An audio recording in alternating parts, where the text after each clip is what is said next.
Ocon défend Mick Schumacher. Normal, c'est son pote. Steiner s'impatiente. Chez As. Nous en avons parlé, déclara Ocon, mais Mick sait exactement ce qu'il doit faire. C'est un pilote de F1.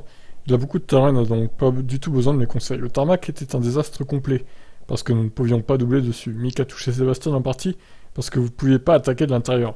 Si vous vous écartiez de la trajectoire idéale, vous perdiez une demi-seconde.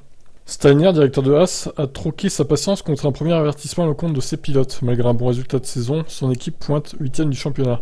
Il s'agace du mauvais résultat de ses pilotes à Miami ce week-end. Nous n'avons que nous-mêmes à blâmer pour ça.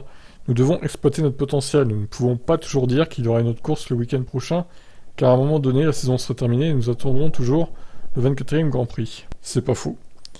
Alors ils ont bien... Mais à chaque fois c'est comme ça, ils commencent bien la saison, puis après, petit à petit, ça tombe dans l'oubli, au fur et à mesure que la saison s'écoule, quoi. Je pense que ça va refaire pareil cette saison. Selon l'oncle de Mick Schumacher, il y aura vite des tensions entre son neveu et le directeur de Haas. Mick et Steiner ne vont pas ensemble au niveau du caractère. Un gars qui a l'air dur comme Kevin convient mieux à Steiner. Alors Schumacher pense que Steiner devrait voir les points encourageants du week-end concernant son neveu, et rappelle que c'est Ferrari qui décidera de son avenir. Ce qui était plus important pour moi, c'est que Mick a eu un très bon week-end. Il était constamment plus rapide que son équipier et a créé la base pour terminer dans les points en utilisant ses propres forces. Donc la tendance va dans la bonne direction, c'est exactement ce que Mattia Binotto veut voir.